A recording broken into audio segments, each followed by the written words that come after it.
हाँ, एक भारतीय की औसत आय 2014 में लगभग 80,000 थी, वो आज 1,70,000 हो गई है। इनका विकास के पैमाने से अलग है। जैसे हम पाकिस्तान का एग्जाम्पल देकर के अपने विकास को अच्छा बता रहे हैं। जैसे कि उन्होंने कहा कि उज्ज्वला योजना, बोले सेकंड सिलेंडर भर ही नहीं सकता। 2014 में जब मोदी सरकार आई थी तो उस वक्त एक नारा गूंजा था, बहुत हुई महंगाई की मार, अब की बार मोदी सरकार। नमस्कार, इंडिया लाइव पर आपका स्वागत है।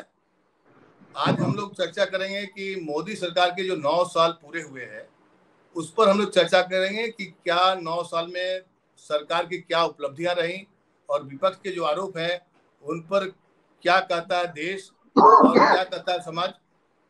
तो मेरे हिसाब से किसी भी सरकार के लिए 9 साल पूरा करना एक बड़ी उपलब्धि है। आप इसको किसी रूप में देखिए, एक सरकार दोबारा रिपीट करती है, मोदी सरकार ने दोबारा रिपीट की है, जाहिर सी बात है कुछ उपलब्धियां होंगी, कुछ महत्वपूर्ण कार्य किए होंगे ताकि जनता ने दोबारा रिपीट किया। अब 9 साल पूरे हो चुके हैं और 10वें साल यानी कि अब चुनाव का वक्त आ गया है। जाहिर सी बात है ऐसे समय में विपक्ष जो है सरकार को घेरने का प्रयास कर रही है और कल भी सरकार के दावे पर कांग्रेस ने 9 सवाल दागे। हमारे साथ वरिष्ठ पत्रकार पुष्कर सिन्हा जी हैं। इनका 2-3 दशकों से ज्यादा पत्रकारीय अनुभव है। जब टेलीविजन शुरुआत हो रही थी तो पुष्कर सिन्हा जी उसके फाउंडर मेंबर एक तरह से कहा जाए, जी न्यूज से लेकर के तमाम चैनलों में उन्होंने काम किया है। और हमारे साथ सीमा फैजी हैं बेंगलोर से, ये भी वरिष्ठ पत्रकार हैं, हमारी सहयोगी रह चुके हैं। और इंडिया लाइव के हमारे सहयोगी संजय बिष्ट जी हैं।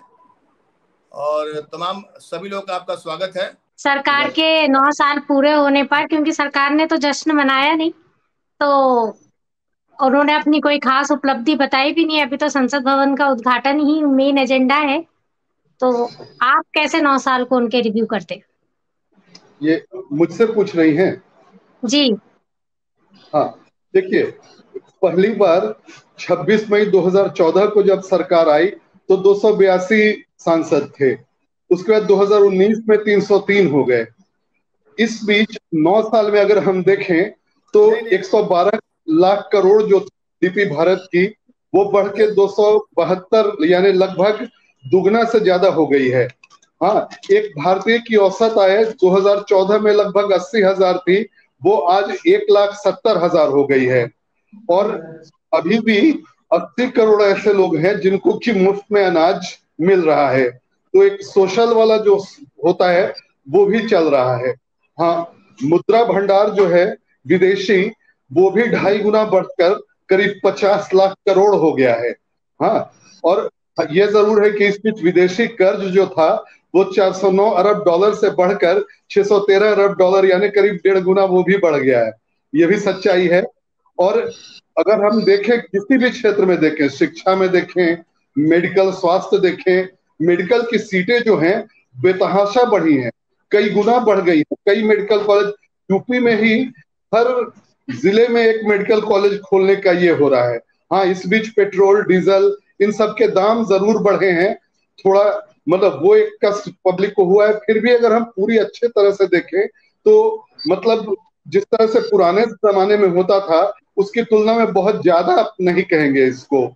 और ये आटे की कीमत, चावल की कीमत, इन सब की कीमत पिछले 9 साल में 50% से लेकर 50-55% तक बढ़ी है। यह भी सच्चाई है। और इस बीच सरकार 9 साल में कई नई स्कीम लेकर आई और इन स्कीम, मुझे तो लगता है कई बार इन स्कीम का ही नतीजा था 282 से 303 सीट हो गया। गरीब कल्याण अन्न योजना जो था कोरोना के टाइम शुरू हुआ, 80 करोड़ लोगों को 5 किलो मुफ्त राशन हर आदमी को मिल रहा है, तो इसका एक असर पड़ता ही है। उज्ज्वला योजना में 9 करोड़ 58 लाख लोगों को मुफ्त ये गैस सिलेंडर, रसोई गैस सिलेंडर दिया गया। इसमें यह कहा जाता है कि विरोधी जो है ये बोलते हैं कि वो दोबारा गैस भरवाने के पैसे उनके पास नहीं होते और पहली बार जो गैस भरा गया उसके बाद वो सिलेंडर जो है वो रख दिया जाता है, मगर फिर भी दिया तो गया। हाँ, इसका पीएम सम्मान निधि जो है, किसान सम्मान निधि, हर किसान को 6,000 रुपए हर महीने। आयुष्मान हर भारत साल। योजना 2 मिनट और दे दीजिए। 50 करोड़ जो भारत की जनसंख्या 1 अरब 40 लाख करीब है, 10 करोड़ को तो सीधा, टोटल 50 करोड़ को आयुष्मान भारत योजना के तहत 5 लाख का मुफ्त बीमा मिलता है, हेल्थ बीमा। यानी कि अगर कुछ भी हो जाए आपको, आप आराम से जाइए और प्राइवेट हो या सरकारी अस्पताल, वहां जाकर अपना इलाज मुफ्त में करवा लीजिए।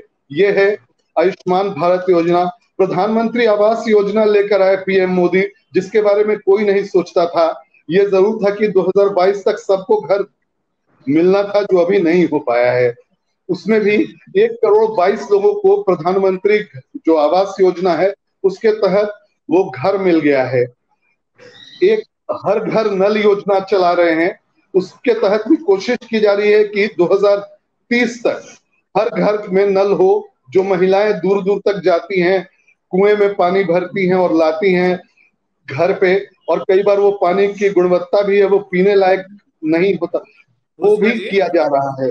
उसके बाद मेक इन इंडिया जो आया, अभी हम देख रहे हैं किस तरह से वंदे भारत, 18 वंदे भारत देश में चल रही हैं, जो 180 के स्पीड में चलती है, जो आज से मतलब 4-5 साल पहले कोई सोच नहीं सकता था। 130 से 150 की स्पीड में गाड़ियां चलती थी, आज 180 के स्पीड में ये वंदे भारत चल रही है। और उसी के तहत जो यूपी में कई जगह डिफेंस कॉरिडोर बनाए गए हैं, जहां भारत खुद रक्षा के उपकरण तैयार कर रहा है, रेलवे के उपकरण तैयार कर रहा है। मोबाइल में भारत वर्ल्ड में दूसरे नंबर पर है बनाने में। ऑटोमोबाइल में भी भारत काफी आगे बढ़ गया है। एविएशन में तेजस विमान जो देखिए क्या है, आपने आंकड़ों की जो तस्वीर रखी बिल्कुल सही है। सरकार भी दावा करती है कि हमने तमाम कार्य किए हैं। आप ये बताइए कि सरकार के डबल इंजन सरकार के जो दावे होते हैं, लगातार उसमें सरकार पिछड़ती हुई दिखाई पड़ रही है। कैसे वंदे भारत एक्सप्रेस शुरू हुआ, चलिए ये तो उपलब्धि है, देश के लिए उपलब्धि है, लेकिन हिमाचल प्रदेश, कर्नाटक, इसमें डबल इंजन सरकार फेल क्यों हो गई? आखिर क्या बात है कि केंद्र सरकार की वहां भी सरकार थी बीजेपी की, क्या वो सरकार ये तमाम योजना जो आप बता रहे हैं कि उज्ज्वला योजना और तमाम वंदे भारत एक्सप्रेस, हर जगह तो आप काम कर रहे हैं। जो विपक्ष का आरोप होता है, एक सवाल आपसे ये है कि सरकार आंकड़ों के हिसाब से बिल्कुल सही बोल रही है, लेकिन क्या अच्छे दिन आ गए हैं? क्या आपको ऐसा लगता है? देखिए, कर्नाटक और हिमाचल का जहां तक सवाल है, पीएम मोदी घर घर जाके जितवा नहीं सकते हैं बीजेपी को। अगर वहां के मुख्यमंत्री, वहां के विधायक काम नहीं कर रहे हैं, तो प्रधानमंत्री लाख जाकर कोशिश कर लें, वो कुछ नहीं कर पाएंगे। तो जो हिमाचल प्रदेश और कर्नाटक में है, दोनों ही जगह पर एक तो एंटी इनकम्बेंसी बहुत था, पहले से सरकार थी और सरकार नकारा थी, दोनों ही काम नहीं कर रही थी। यही केंद्र में जैसे मोदी है, वो 2019 में दोबारा कैसे आए, और अभी 2024 में भी कहा जा रहा है उनका कोई दूसरा है ही नहीं। यानी कि आपने काम किया, जो काम नहीं करेंगे, केवल ये सोचेंगे मोदी आकर जितवा देंगे, तो वो थोड़ा ही होगा। सीमा हमसे बेंगलोर से जुड़ी हुई है। सीमा, पुष्कर जी को आपने सुना, आपका क्या कहना है इस बारे में, और आप सरकार के 9 साल के कार्यकाल को कैसे देखती हैं, आप बताइए। देखिए, पुष्कर जी ने बहुत सारे सवालों के जवाब खुद ही दे दिए। जैसे कि उन्होंने कहा कि उज्ज्वला योजना, बोले सेकंड सिलेंडर भर ही नहीं सकता, तो एक सिलेंडर ने घर में जगह ही 6 की, जो है उसका काम कुछ नहीं आया। ऐसे ही उन्होंने जो है आयुष्मान योजना की बात की, तो पुष्कर जी खुद जाके कोशिश कर ले, हमारे भी बैंक अकाउंट से वो कटता है, लेकिन कभी वो काम नहीं आता। वो पर्सनल एक्सपीरियंस भी मैं आपको बोल रही हूँ, इसीलिए जो है वो ये सब बातें जो है वो सिर्फ कागजी हैं। अगर हम नए मुद्दे की बात करें तो 9 साल कल पूरे हुए सरकार के, लेकिन सरकार ने कोई जश्न नहीं मनाया। सरकार कर क्या रही है? तो वो एक संसद भवन के उद्घाटन की तैयारी में है, और क्या कर रही है? तो सिंगोल जैसे विवाद पैदा किए जा रहे हैं। साफ है 2024 भी भावनाओं पर लड़े जाने वाला है। सरकार को पता है काम ना इतना हुआ है, महंगाई बेतहाशा बढ़ी है, रोजगार वो दे नहीं पाई है, इसलिए उसको सिर्फ भावनात्मक मुद्दों पर ही चुनाव लड़ना है और उसी की तैयारी कल नजर आई। वरना अगर काम इतना ज्यादा था तो कल सरकार करती प्रेस कॉन्फ्रेंस, आज कांग्रेस कर रही है। सरकार को करनी चाहिए थी अपने काम बताते। मोदी जी का तो स्टाइल भी यही था, अपना काम बताने के लिए इतना प्रचार करो कि लोगों के दिमाग में बैठ जाए। लेकिन इस बार प्रचार सरकारी योजनाओं का गायब हो चुका है। इस बार से प्रचार हो रहा है संसद भवन का। संजय जी, आपका क्या आकलन है? 9 साल जो सरकार की है उपलब्धि है, देखिए उपलब्धियां तो आप दूसरे रूप में देखिए, और लगातार रिपीट होना यही उपलब्धि बताया जा रहा है बीजेपी की ओर से कि दूसरी बार चुनकर सरकार आई। लेकिन क्या ये 24 में 9 साल की उपलब्धि के सहारे जा पाएंगे? जैसा कि पुष्कर सिन्हा जी ने तमाम जो आंकड़े रखे, क्या इन आंकड़ों पर चुनाव जीत पाएगी बीजेपी? देखिए, उससे पहले मैं बात करूंगा 2014 की। 2014 में जब मोदी सरकार आई थी तो उस वक्त एक नारा गूंजा था, बहुत हुई महंगाई की मार, अब की बार मोदी सरकार। और पिछले 9 साल में जो महंगाई बढ़ी है, मतलब गैस सिलेंडर 400 रुपए का था, वो 1100 रुपए हो गया है, जो कि पुष्कर जी बोल रहे थे कि उज्ज्वला योजना के तहत गैस सिलेंडर दिया गया। अनाज जो है वो हमारा चावल 43% बढ़ा है, और दूध जो कि हर घर में जरूरी है, बच्चा पीता है, चाहे वो गरीब परिवार का हो चाहे वो अमीर परिवार का हो, उस दूध के दाम हर तीसरे से चौथे महीने में 2 से 4 रुपए बढ़ते रहते हैं। तो महंगाई पे तो काबू हो ही नहीं पा रहा है ना। जिस भरोसे मैंने भी, शायद आप लोगों में से किसी ने भी वोट दिया हो मोदी सरकार को। तो अब जैसे कि सीमा जी ने भी बोला कि उपलब्धियां होती तो मोदी सरकार खुद ही प्रेस कॉन्फ्रेंस करती, और मोदी जी जिसमें एक्सपर्ट है तो वो प्रेस कॉन्फ्रेंस करके सबको बताते। रही बात कि काम बहुत सारे हुए, पुष्कर जी ने कहा कि ये हमारा वंदे भारत एक्सप्रेस चली है, बेशक चली है, लेकिन ये है चीटिंग का मॉडल हो गया। वंदे भारत एक्सप्रेस जो है वो है मिनी बुलेट ट्रेन, एक प्रोजेक्ट, इसको समझिए।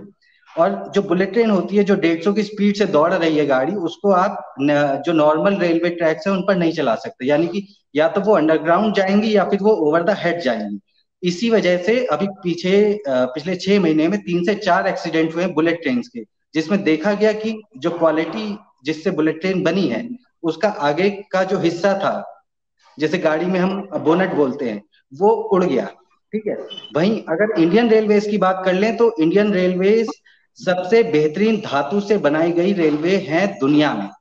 तो बुलेट ट्रेन कोई ज्यादा बहुत बड़ी उपलब्धि नहीं है, और अगर है भी तो वो उस तरीके से प्रदर्शित नहीं की गई, ना ही बनाई गई, ना ही प्लान की गई जिस तरीके से उसको होना चाहिए था।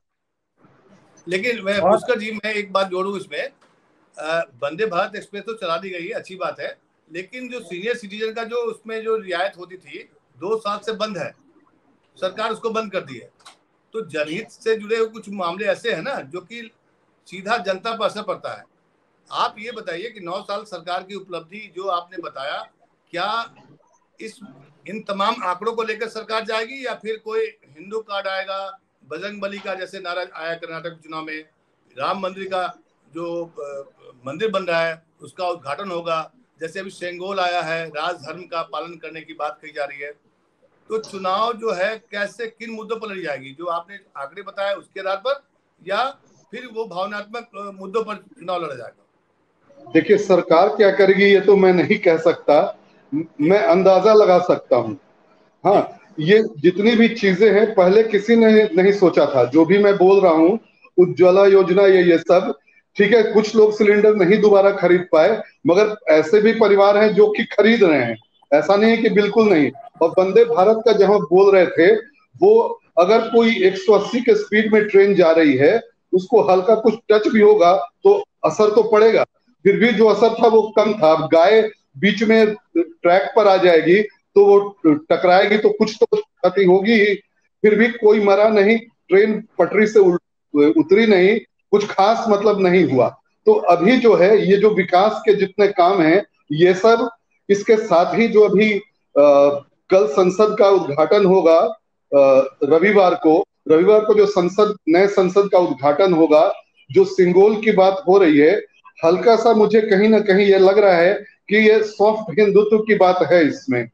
और 2024 में जनवरी फरवरी तक जब राम मंदिर का उद्घाटन होगा तो एक बार और वो जो हिंदुत्व वाली बात है वो काफी तेजी से फैलेगी और मुझे लगता है मई तक किसी तरह से इसको मतलब बनाकर रखा जाएगा और विकास, राम मंदिर, हिंदुत्व ये सब लेकर सरकार एक साथ आएगी, मुझे ऐसा लगता है। लेकिन ये बताइए कि कर्नाटक चुनाव में तो जय बजरंगबली का नारा चला नहीं, वहां तो 30 विधायक जो सत्तारूढ़ दल के थे, बीजेपी के थे, उनकी जमानत जब्त हो गई, तो जाहिर सी बात है वहां हार बहुत करारी हार हुई है। कर्नाटक का जो है बहुत क्लियर उसका देखा गया है कि बीजेपी का जो 35-36% वोट परसेंटेज था, इस बार भी 35-36% था, मगर जो बजरंग दल वाला मुद्दा आया उसके कारण जनता दल जो सेक्युलर है, कुमार स्वामी की पार्टी के करीब 5-7% से ज्यादा वोट कांग्रेस को चले गए, तो कांग्रेस 40-42-43 पर पहुंच गई, उससे वो आगे बढ़ी। नहीं तो अगर और कांग्रेस तो बढ़ी, लेकिन जो जो जो जिन विधायक जो डबल इंजन सरकार के जो विधायक थे, मुझे ऐसा नहीं लगता है कि 9 साल में जो डबल इंजन की सरकार रही है जहां भी, इस तरह से करारी हार हुई है। जब आप बजरंगबली का नारा दे रहे थे, बेंगलोर में 8 घंटे का शो कर रहे थे, और तमाम जो आंकड़े आप बताए थे, सरकार भी वही बताई थी, मोदी सरकार के नड्डा साहब से लेकर के अमित शाह सब लोग इन्हीं आंकड़ों को बता रहे थे चुनाव में भी। लेकिन जनता, मुझे लगता है कहीं न कहीं सरकार की इन उपलब्धियों से नाखुश थी, या उनको समझ में नहीं आया कि सरकार ने जो बोला और जो जमीन पर पहुंचा उसमें बहुत फर्क महसूस हुआ। सीमा, आप कुछ बता रही थी।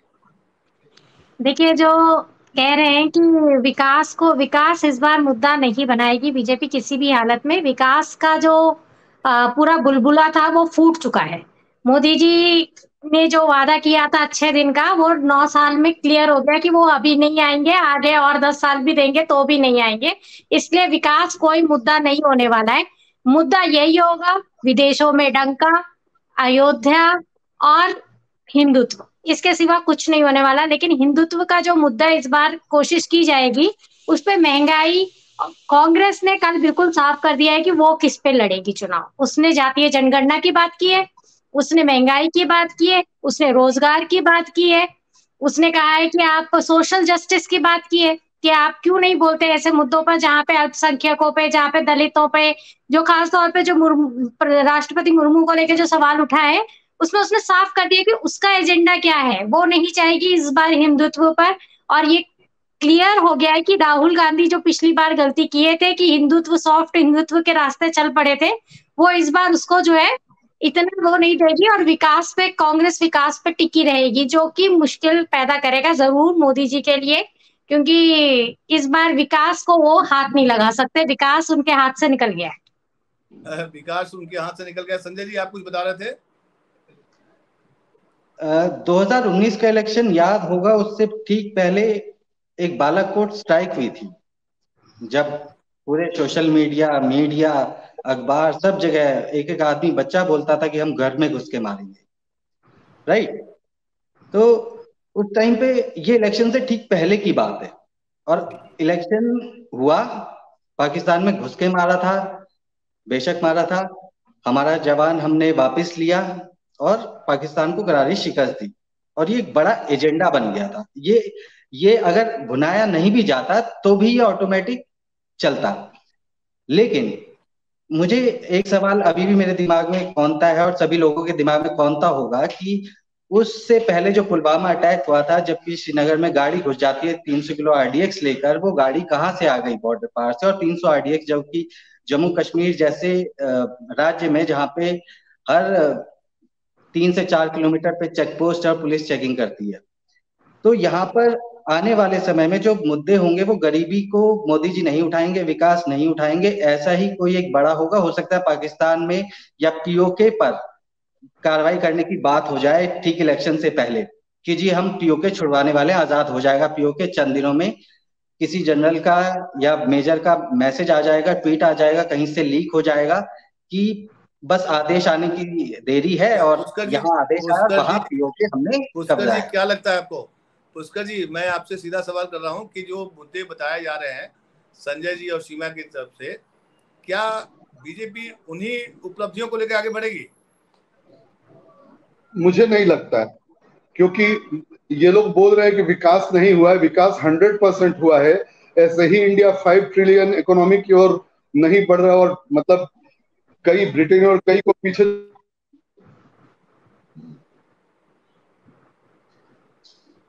देखिए, जो पुष्कर जी कह रहे हैं ना कि जो है विकास हुआ है, एक्चुअली विकास को दिखाया भी कैसे जा रहा है, ये बताया जा रहा है कि दुनिया में ये इकोनॉमी गिर गई, ये इकोनॉमी गिर गई, हम आज भी खड़े हैं। ये हमारी मतलब उपलब्धि है कि हम खड़े हैं। ये उपलब्धि पड़ोसी नहीं का है कि बच्चा हम दौड़ रहे नालायक हैं है या तो भाग रहे समाधान। हैं या चल रहे हैं। हमारी उपलब्धि ये है कि हम खड़े हैं। तो खड़े तो हम पहले भी थे, चल भी रहे थे। पुष्कर जी आ गए। संजय जी आप कुछ बोल रहे थे? जी हाँ हाँ, पुष्कर मतलब जी। जैसा सीमा जी बोल रही हैं कि पड़ोसी का बच्चा मेरे बच्चे से ज्यादा नालायक है तो मेरा बच्चा अच्छा हो गया, तो उस तरीके का कुछ है। पुष्कर जी हाँ आप पुष्कर जी ऑनलाइन हैं? जी पुष्कर जी आप कुछ बोल रहे थे? नहीं, वही मतलब विकास जो है निश्चित रूप से हुआ है पिछले 9 साल में। और सबसे बड़ी बात है, सीमा जो बोल रही थी, ये जो 80 करोड़ लोगों को जो मुफ्त राशन दिया जा रहा है, ये एक सोशल ऐसा मेजर है। जैसे इससे पहले आप देख लीजिए, 2004 में कांग्रेस आई, 2009 में 100% लग रहा था कि बीजेपी आएगी, कांग्रेस नहीं आएगी, मगर दोबारा कांग्रेस आई। उसका बहुत बड़ा उसका ये दिया गया था, उस वक्त मनरेगा शुरू हुआ था। मनरेगा को एक सोशल ये था जिससे हर गरीब को 100 दिन काम मिलता था, उसको पैसे मिलते थे। और उसी तरह से इस बार जो ये कोरोना के बाद उसको बार बार बढ़ाती जा रही है मोदी सरकार। तो ये जो 80 करोड़ को मुफ्त राशन मिल रहा है, ये 80 करोड़ में मतलब आधे से ज्यादा 100% बीजेपी के वोटर बनेंगे आगे। और इसके साथ विकास, हिंदुत्व, जब सब आप जोड़ेंगे तो बीजेपी के पास मतलब दूसरा कोई टक्कर में नहीं होगा। एकदम वही बात होगी, कोई नहीं है टक्कर में, क्यों पड़े हो चक्कर में। लेकिन चक्कर का और चक्कर की मैं दो बातें पूछूं आपसे, तमाम लोगों से पूछना चाहता हूं कि विकास मुद्दा नहीं होगा, चलिए कोई बात नहीं। राज्यों में अगर आपकी सरकार लगातार हारती चली जाएगी तो फिर आप 2024 का चुनाव जीतते हैं और फिर आपका राज्यसभा में तो बहुमत खत्म हो जाएगा। फिर उसके बाद फिर आप कैसे शासन करेंगे? सवाल ये भी है ना कि जो डबल इंजन की सरकार या बीजेपी की जो सबसे बड़ी उपलब्धि है कि राज्यों में जो सरकार बनाई उन्होंने मोदी जी के वजह से ही बनी। 2017 तक तो बीजेपी काफी अच्छा परफॉर्म कर रही थी, उसके बाद उसका परफॉर्मेंस लगातार घटा है। ऐसे में अब तो 9 साल पूरे हो गए, 10वां साल में आने वाला है। तो ऐसे में कैसे, बीजेपी के पास चुनौतियां बहुत है। पुष्कर जी आपकी बात मैं मानता हूं कि विकास तो हुआ है, इसमें दो राय नहीं, लेकिन विकास के जो पैमाने हैं उससे अलग है। इनका विकास के पैमाने से अलग है। जैसे हम पाकिस्तान का एग्जाम्पल देकर के अपने विकास को अच्छा बता रहे हैं। हम बता रहे हैं कि श्रीलंका डूब गया, उसकी इकोनॉमी डूब गई, इसलिए जाहिर सी बात है हम अच्छे हैं। लेकिन जब मोदी सरकार आई थी तो ऐसा लगा था, जिस दिन 26 मई को मुझे याद है जब उन्होंने संसद को प्रणाम करके जब वो बोले थे, और उस समय कई बातें हुई थी, याद करिएगा। सार्क देशों, जो अपने 7 देशों का जो समूह है सार्क, तमाम उसके राज्याध्यक्ष आए थे यहाँ पर। अब आपके उस सीन से सार्क देश गायब हैं, पड़ोसी गायब हैं। अब आप डंका तो पिट रहा है दुनिया में, लेकिन आपके पड़ोसी आपको संभाल नहीं पा रहे हैं, सार्क देश के प्रतिनिधि खत्म हो गए। कई सारी ऐसी बातें हैं। एक चाय वाला का एक फिगर था, चाय वाला बेटा प्रधानमंत्री बना है, अब वो तस्वीर बदल गई है। अब कहीं से ऐसा नहीं लगता है कि चाय वाला बेटा जो है देश का प्रधानमंत्री है। अब तो कॉर्पोरेट, उन पर जो अडानी का जो छाप आया उससे भी उनकी छवि धूमिल हुई है। सीमा कुछ बोले थे आप, बताइए। मैं पुष्कर जी के वो जो लाभार्थी वाला पॉइंट उन्होंने उठाया ना कि हमारे लाभार्थी हैं और वो हमें वोट देंगे, मैं उस पे कहना चाहती हूँ कि शर्मिंदा होके कोई भी आदमी आपको वोट नहीं देगा। चाहे आप अनाज देते हो और उस पर जो तस्वीर छपी होती है ना, गरीब को भी लगता है कि उसको अनाज मुफ्त में जो दिया गया है वो उसके सम्मान के साथ नहीं दिया गया है। जब वो मनरेगा का काम कर रहा था तो सम्मान के साथ पैसा कमा रहा था, मुफ्त की रोटी नहीं खा रहा था। जरूर उस वक्त बीजेपी ने ये कहा था कि गड्ढे खुदवा के आप जो है पैसा दे रहे हैं, लेकिन वो सम्मान की रोटी थी, वो मुफ्त की रोटी नहीं थी। और ये चीज तो देश जानता है कि मुफ्त की रोटी और सम्मान की रोटी में फर्क होता है। तो इसलिए वो लाभार्थियों पे मनरेगा आप अभी जारी है कितना भी भाई, वो कर मनरेगा ले। खत्म कहाँ और हुआ इतना है? ही नहीं है, अभी तो आप देखिएगा कि जैसे ही चुनाव पास आएंगे तो ये जो है बेरोजगारी भत्ता भी शुरू करेंगे। जो मोदी जी ने जो ऑयल का पैसा जमा किया है, ये सारा पैसा बेरोजगारी भत्ते में भी लगाया जाएगा। 15,000 के करीब साल का बेरोजगारी भत्ता देने का ऐलान होगा, और कोशिश यही होगी कि इस बार वोट इनसे मिल जाए। तो जो विकास की आप बात कर रहे हैं ना, विकास किसी को दे के नहीं होता है, उसको आत्मनिर्भर बना के होता है। तो वो आत्मनिर्भर आपने नहीं बनाया, उसे निर्भर बनाया है, इसलिए ये बताइए विकास का मुद्दा खत्म है। सीमा, ये बताइए पुष्कर जी के एक पॉइंट में मैं आपसे सवाल करता हूँ कि मोदी जी आज की तारीख में अपने देश में लोकप्रिय नेता तो है, मतलब मानते हैं कि नहीं मानते, आप ये बताइए। जी बिल्कुल मानती हूँ, लेकिन मोदी जी की एक चीज अब सब लोग जानने लगे हैं कि मोदी जी जब आए थे तब वो इतिहास में क्या गलतियां हुई वो बता के आए थे, और आज वो इतिहास में कैसे दिखेंगे ये तय करने के लिए आज कदम उठा रहे हैं। वो आज के लिए ना तब काम कर रहे थे ना आज कर रहे हैं। उनका ये है कि मैं जो है संसद बना दूं, लोग मुझे याद रखेंगे कि सेंट्रल विस्टा बना दिया मैंने। वो मतलब वो उनको इसकी चिंता वैसे करनी नहीं चाहिए, क्योंकि वो इतिहास में एक अकेले ऐसे प्रधानमंत्री हैं जो नगर निकाय के चुनाव से लेकर अमेरिका के चुनाव तक में वोट मांग चुके हैं। तो वो अपना नाम लिखवा चुके हैं, लेकिन अभी भी उनकी इच्छा सिर्फ इतनी है कि मैं किसी तरह इतिहास में अपना नाम लिखवा लूं, और ये बात अब जनता समझ रही है। संजय जी, मैं आप 2 कुछ पॉइंट बोलना चाहूंगा। गणेश जी, आपने कहा था राज्यसभा में बहुमत की बात की आगे, आज भी 110 तो एनडीए के ही लोग हैं, और 9 हो गया बीजू जनता दल, 9 हो गया जगनमोहन रेड्डी, यानी बहुमत से काफी ज्यादा। केजरीवाल और ये कितना भी घूमे, सरकार जो चाहेगी राज्यसभा में पास करा लेगी, अभी नहीं अगले 5 साल तक।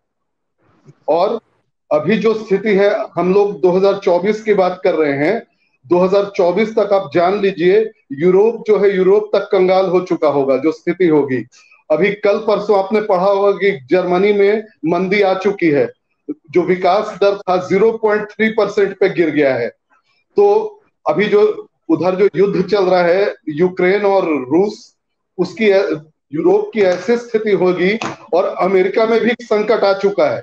मतलब पूरे सब जगह सारे संकट में है, और भारत मस्त है। भारत का शेयर बाजार सब बढ़ रहा है। देखिए, इसका जवाब तो मैं सिर्फ इतने में दे दूंगी पुष्कर जी को कि ये जो कह रहे हैं कि मंदी का हम पे कोई असर नहीं पड़ेगा, मंदी का इनके ही कोर वोटर पे असर पड़ेगा, क्योंकि इनका कोर वोटर मिडिल क्लास था जो बाहर जाके कमा रहा था। जो कांग्रेस का वोटर नहीं था, वो जो फॉरेन डिस्पोरा था, वो कांग्रेस को सपोर्ट ही नहीं कर रहा था, पैसा भी इनको बहुत बाहर से मिला। तो इसलिए ये कहना कि जो है मंदी का असर जो वहां पड़ेगा वो हम पे, हमारा गरीब उन चीजों को नहीं मानने वाला, उसको जेब में पैसा चाहिए। संजय जी, आप कुछ बोल रहे थे। देखिए, जो विकास या डेवलपमेंट है ना, ये कंटिन्यूअस प्रोसेस है। ये ऐसा नहीं है कि मोदी जी आएंगे तो ज्यादा होगा, कांग्रेस आ जाएगी तो कम होगा। कंटिन्यूअस प्रोसेस है। जब मैं बताता हूँ, जब मैं छोटा था तो नोएडा बिल्कुल बस रहा था। आज नोएडा देश के सबसे मतलब अर्बन सिटीज में से एक है, नोएडा का नाम लिया जाता है। उस टाइम पे नोएडा में सड़कें नहीं थी, नोएडा स्टेडियम जो है जंगल हुआ करता था, ये मैंने अपनी आंखों से देखा है। आप मतलब गुजर नहीं सकता था आदमी वहां से। लेकिन आज देखिए, डेवलपमेंट जो है वो कंटिन्यूअस प्रोसेस है, ये होता रहेगा चाहे सरकार कोई सी भी हो। दूसरा जो आंकड़े पुष्कर जी बोल रहे हैं, ये आंकड़े जो है 80 करोड़ लोगों को राशन मिल रहा है। तो यहाँ समझिए कि वो 80 करोड़ लोग कौन है। 135 करोड़ लोगों ने तो मोदी जी को वोट दिया था 2019 में। जब मोदी जी आए थे 303 सीट के साथ, उन्होंने कहा, बड़े गर्व के साथ कहा, अमित शाह जी भी मौजूद थे उस समय उनकी उस स्पीच में, मतलब भाषण में, तो उन्होंने बड़े गर्व से कहा कि मुझे 130 करोड़ लोगों ने वापस चुनकर भेजा है। क्या उन 130 करोड़ लोगों में से 80 करोड़ लोग वो हैं जिनके पास खाने को रोटी नहीं है और जिन्हें दिया जा रहा है? अरे उनके नौकरी का इंतजाम करवा दीजिए। मैन्युफैक्चरिंग यूनिट्स यहाँ बंद पड़ी हुई हैं। आप बता रहे थे कि मोबाइल मैन्युफैक्चरिंग हो रही है, कार मैन्युफैक्चरिंग का क्या है जिसमें सबसे ज्यादा रोजगार मिलता है? वो तो बिल्कुल नीचे है, सबसे कम है इस वक्त। मोबाइल मैन्युफैक्चरिंग में आप कितने लोगों को काम दे दीजिएगा? चिपसेट तो आपको फिर भी चाइना से इंपोर्ट करना पड़ेगा ना मोबाइल तैयार करने के लिए। तो हम अभी भी विकास अंडर डेवलप्ड ही है। जहां तक रही जर्मनी अमेरिका से कंपैरिजन करने की बात, तो हम उनसे कंपैरिजन नहीं करेंगे, क्योंकि वो डेवलप्ड कंट्रीज है, वो जैसे तैसे अपना निकल ही आएंगी। यूक्रेन रशिया वॉर का इतना फायदा उठाया अमेरिका ने कि अपने हथियार बेच डाले यूक्रेन को। अभी तक वो बेचारा लड़ रहा है, 100 साल पीछे चला गया, लेकिन लड़ रहा है क्योंकि उसके पास हथियार है, वरना रशिया के आगे टिक पाता। तो अमेरिका, जर्मनी, फ्रांस, जिनका हम एग्जाम्पल दे रहे हैं, ये लोग अपने लिए, अपनी इकोनॉमी के लिए पैसे का इंतजाम तो जैसे तैसे कर ही लेंगे। और इसके लिए अमेरिका सेकेंड वर्ल्ड वॉर से मशहूर है कि वो किस तरीके से झगड़े करवाता है, अपने हथियार बेचता है और अपनी इकोनॉमी को चलाता है। लास्ट में आपसे एक छोटा सा सवाल ये रहेगा, अंतिम जाते जाते आप बताइए, मोदी सरकार के 9 साल की उपलब्धियों को आपका रेटिंग क्या होगा? 10 में आप कितना नंबर देंगे? 10 में 7 मैं 7 दूंगा। 7? जी, बच्चा पास हो गया क्योंकि कई जगह नाकामी भी है। अच्छा ये बताओ सीमा, तुम अगर तुमको रेटिंग का मौका दिया जाए, तुम कितना नंबर दोगी? मैं 4 दूंगी। 4 भी इसलिए दूंगी क्योंकि कुछ कुछ चीजें हैं जो जो है, मैं कहूंगी कि हाँ, मोदी सरकार ने कुछ चीजें जो की कि एजुकेशन के को लेकर खास तौर पे जो सिस्टम बदला जा रहा है, कुछ चीजों में बदलाव की जरूरत थी, वो किया। पर एक मोटा मोटी तौर पे नियत को लेकर मैं ये 6 नंबर काट रही हूँ कि नियत बिल्कुल साफ नहीं थी मोदी सरकार की किसी भी काम को करने में। तो नियत पर ही तो वोट अब मिला था इनको, मोदी जी की नियत पर ही तो कोई सवाल नहीं करता था। आज से 2014 के पहले जो है उनका जो वोटिंग परसेंटेज बढ़ा या जो दोबारा चुन के आए, उनके नियत पर। संजय जी, आप कितने रेटिंग देंगे मोदी सरकार को 9 साल की उपलब्धियों पर? देखिए, मैं 9 साल की उपलब्धियों पर नंबर नहीं देने वाला हूं, लेकिन मैं अपने बोर्ड का इस्तेमाल करूंगा जो कि एक ही है 2024 में। ठीक है, समझ गए। चलिए देखिए, 9 साल सरकार की उपलब्धि तो है और उसमें कई पेच भी है। आप उसको आप पत्रकार के नजर से देखेंगे तो आलोचना करेंगे कि भाई सरकार ने ये नहीं किया, सरकार ने वो नहीं किया। सरकार के अपने दावे अलग होते हैं।